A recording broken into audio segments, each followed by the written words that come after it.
अस्सलाम वालेकुम कैंडिडेट। तो क्या हाल चाल है। बहुत सारे भाई कमेंट करते हैं कि भाई हमने पाकिस्तान एयरफोर्स को ज्वाइन करना है, तो प्लीज़ हमें कोई ऐसा आइडिया बताओ या ऐसी बुक बताओ जिससे हम तैयारी कर सकें। और इसमें हमें ये भी कमेंट करते हैं कि हमारे मार्क्स इतने परसेंट है, हम अप्लाई कर सकते हैं कि नहीं कर सकते, हमारी हाइट इतनी है।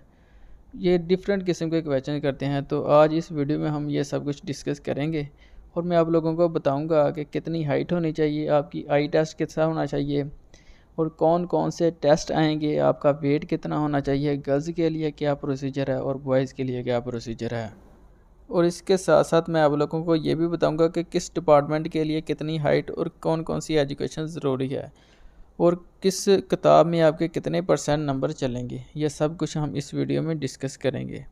तो आइए वीडियो को शुरू करते हैं। सबसे पहले हम लोग इन बुकों को के टेस्टों के बारे में जानते हैं। सबसे जो पहला टेस्ट होता है वो इंटेलिजेंस का टेस्ट होता है। इसमें दो किस्म के टेस्ट होते हैं। एक होता है वर्बल टेस्ट।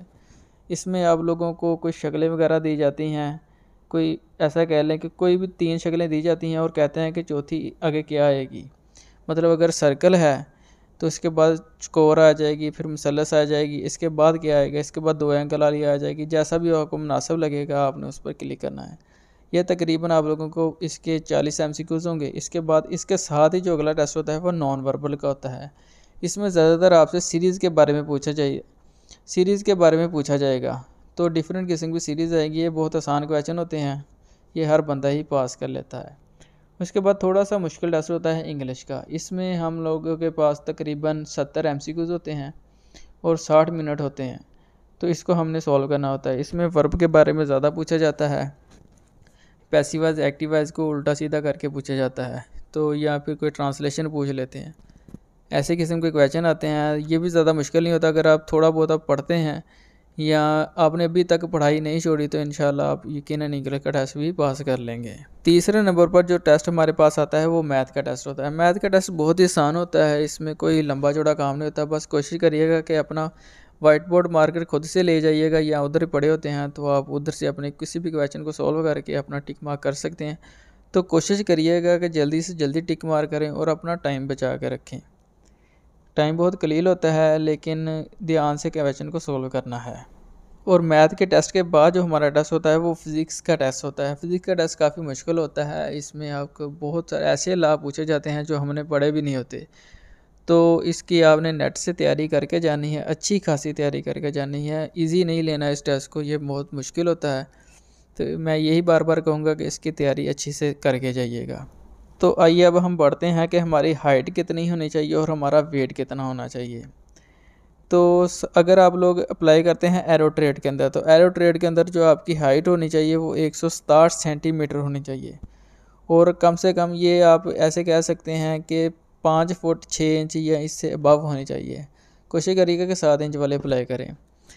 तो इनका जो वेट होना चाहिए वो 50 kg से ऊपर होना चाहिए, कम नहीं होना चाहिए, कम वेट नहीं चलेगा। तो अगर आप लोग जीसी में अप्लाई कर रहे हैं तो इसमें आपका 177 सेंटीमीटर हाइट होनी चाहिए। 177 सेंटीमीटर यानी ये कह लें कि 5 फुट 10 इंच होनी चाहिए, इससे कम नहीं होनी चाहिए। और इसके बाद हम बात करते हैं कि इनका जो वेट होना चाहिए वो 60 kg से ऊपर होना चाहिए, क्योंकि इनकी हाइट ज़्यादा होती है, इनका वेट भी ज़्यादा होना चाहिए, क्योंकि थोड़ा बंदा अच्छा लगता है। ये गनमैन होते हैं और ये स्कोट ही प्रोवाइड करते हैं। तो जो इनकी आई प्रोसीजर है वो ऐसा होना चाहिए कि 6x6 का, जहाँ से भी देखें जो भी वो पूछें तो आपको करेक्ट बताना है। थोड़ी सी भी परेशानी लेने की बात नहीं है। आपको कभी एक आइज़ बंद करेंगे, कभी दूसरी आइज़ बंद करेंगे, लेकिन इजी होकर बताना है आपने। ये होगा आपका फिज़िकली, यानी इसमें रनिंग वगैरह भी नहीं होगी, ऐसा कुछ नहीं होगा। बस आपने टेस्टों को क्लियर करना है और आपका फ़िज़िकल तौर पर आप एलिजिबल होने चाहिए।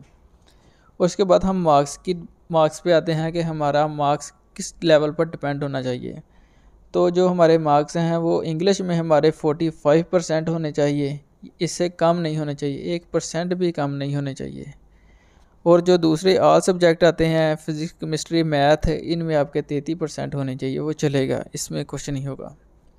तो इंग्लिश के टेस्ट में आपके लाजमी 45% होने चाहिए, इससे कम ना हो, इससे ज़्यादा ही हो। उम्मीद है कि आप लोगों को ये वीडियो अच्छी लगी होगी। तो प्लीज़ चैनल को सब्सक्राइब करिएगा और बेल आइकन का बटन ज़रूर प्रेस करिए ताकि आइंदा से अपलोड होने वाली वीडियो की अपडेट आपको मिलती रहे। शुक्रिया।